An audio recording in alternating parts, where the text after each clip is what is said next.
कितनी शर्म की बात। नानू काका ऐंठ कर बोले, अपमानजनक है। कौन राजकुमार आपने कहा? वो ही 2 टके के राज्य निन्नौर नाम का। हम लोग शीघ्र इसके बाद घर छोड़कर चले।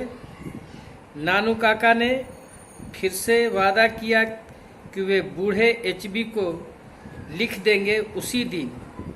जैसे ही हमारी कार आगे बढ़ी, दोनों लालाजी और उनके वरिष्ठ सचिव उनको झुककर नमन कर रहे थे छज्जे से।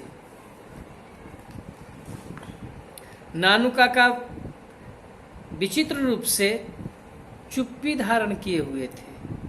उस शाम और सोने के लिए चले गए। शीघ्र ही खाना खा लेने के बाद, लेकिन सुबह में वे फिर से, उनके चेहरे पर एक चाहक थी, खुशी थी। हम लोग मंत्री के घर जा रहे हैं आज सुबह, उन्होंने घोषणा किया। मुझे नहीं, कृपया मामा, मैंने आग्रह किया। वे सूंघ चुके थे तंबाकू बोलने से पहले, और उस समय तक तो ऐसा प्रतीत हुआ कि वे भूल चुके थे जो मैंने उनसे आग्रह किया था। यह तुम्हारी कार जो है न, वह बहुत पुरानी है, बहुत छोटी है। हम लोगों को इससे ज़्यादा एक प्रभावशाली कार की ज़रूरत पड़ेगी। तुमने देखा कैसे वो सचिव हम लोगों से पहले उदासीनता से पेश आया। अगर हम लोग ज़्यादा बड़ी कार में गए होते तो उसका अंदाज बिल्कुल अलग होता। भाड़े की गाड़ी के बारे में क्या विचार है? नहीं, भाड़े की गाड़ी नहीं, एक निजी गाड़ी, वो भी हाँकी जानी चाहिए, एक वेशभूषा धारण किए हुए चालक के द्वारा। जितनी बड़ी कार होगी उतनी ही बेहतर होगा। मुझे याद आया कि एक परिचित कुछ महीनों से प्रयास कर रहा था बेचैनी के साथ एक बड़ी शाही शानदार कार, जो सिर्फ राशि के लिए ही बनाई गई होगी। मैंने नानू काका को इसके बारे में बताया। यही चाहिए, हम लोग इसे जांचने के ख्याल से लेंगे, उन्होंने हल्के से सुझाव दिए। मैं आश्वस्त हूँ, हम लोग कर सकते हैं। मैंने कहा, अगर हम सच्चे खरीदार के रूप में नजर आए तो, लेकिन क्या हम लोग ऐसा दिखा पाएंगे? ये मोटर कार के दलाल एक धनी आदमी को मीलों दूर से सूंघ लेते हैं। तुम यह मेरे ऊपर छोड़ो, नानू काका ने कहा। मुझे तुम यह बस बता दो, और इस वेशभूषा धारण किए हुए चालक के बारे में क्या सोचा है? मैंने पूछा। तुम बेशक, नानू काका ने सहजता से कहा। वे एक चेक बुक निकाले और एक चेक पर 1000 रुपया लिख दिए। वे उसे सफाई से मोड़े और उसे अपने पुराने कोट के अंदर की जेब में रख दिए। उन्होंने कहा कि अब एक धोबी को बुलाओ। उन्होंने मुझसे कहा। मैं धोबी को बुलाया और मामा उसे कोट दे दिए और उसे बाहर लेकर गए और उससे कुछ बात किए। तब हम लोग अपनी कार से सिक्का ऑटो डीलर्स नामक दुकान पर पहुंचे और नानू काका ने पूछा कि क्या वो कार जांच सकते हैं, जिसके लिए हम लोग दिमाग बना रहे थे। हम लोग प्रबंधक से बात करना शुरू ही किए थे कि धोबी दौड़ता हुआ दुकान में प्रवेश किया और नानू काका का वह पुराना कोट एक हाथ में लेकर के और दूसरे हाथ में चेक अपने हाथ में लेकर के वह लहरा रहा था। ओह, आप लोग यहाँ हैं? वह हाँफते हुए बोला, देखिए आप अपने कोट में क्या छोड़ दिए थे। नानू काका ने चेक को एक हाथ में दूरी से थामा और अपनी जुबान को चटकारते हुए बोले, मैं भी कितना लापरवाह हूँ। उन्होंने बोला, मैं हमेशा इस प्रकार की चीज़ें करता ही रहता हूँ, वो भी ये वाहक चेक है, इसे कोई भी भुनवा सकता था। यह मेरा भला आदमी है। वो धोबी से बोले, यह ले लो तुम्हारा इनाम। ईमानदारी जैसी कोई चीज़ नहीं होती है।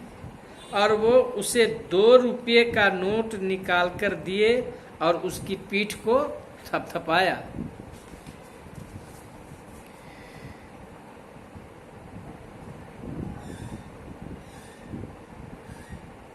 धन के इस प्रदर्शन के बाद कार लेना अब बिल्कुल आसान हो गया।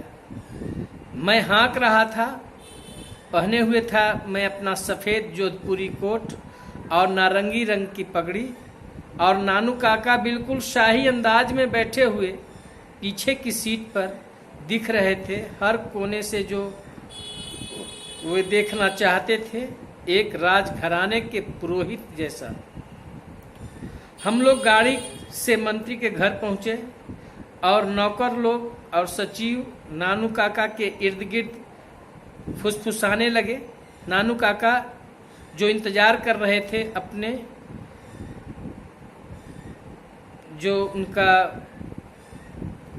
जो औचित्य था, जो उद्देश्य था, उसको बताने से पहले अपने आगंतुक पुस्तिका की मांग कर रहे थे। उस आगंतुक पुस्तिका में उद्देश्य बताया जाता है कि किस उद्देश्य से आए हैं, किनसे मिलना है। मैं तो बस एक औपचारिक निमंत्रण देने आया हूँ। वो बोले, मेरी कोई चाहत नहीं है मंत्री जी को तंग करने की। ये तो बस एक औपचारिकता है जो हम लोग पुराने राजघराने के लोग आज भी मानते हैं। उनके जहाँ पनाह बहुत बड़े आग्रही हैं इन औपचारिकताओं के प्रति। वे लोग आगंतुक पुस्तिका ला दिए और मैंने देखा कि नानू काका का पूरे प्रसन्नचित अंदाज में जब उन्होंने अपना नाम लिखा, पूरे उछाल के साथ निन्नौर महाराजा के राजपुरोहित, अंत में वे अपना दिल्ली का पता दिए, मेरा पता, बगैर एक भी आगे शब्द बोले। और ऐसा लगा वे बहुत ज़्यादा हड़बड़ी में हों। कार में बैठे और जोर से बोले, मुझे सुतकट्टा महाराज के महल ले चलो, मुझे वो सारी टिप्पणियाँ लौटानी थी जो मुझे सौंपी गई थी। जैसे ही कार हमारी फाटक से बाहर घूमी, मैंने पीछे पलटकर देखा और पाया एक विशाल सांवला खादीपोश व्यक्ति हम लोगों को घूर घूर कर देख रहा था। प्रथम जो पहला तल्ले का जो खिड़की है उससे वह देख रहा था।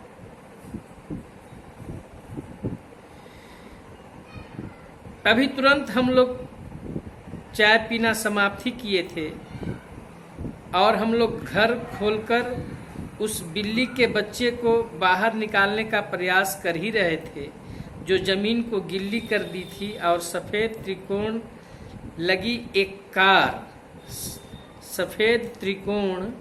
लगी एक कार हमारे घर के सामने आ रुकी और नानू काका का हाथ जोड़े बाहर निकले कल्याण मंत्री का स्वागत करने, जो उनसे मिलने आए थे।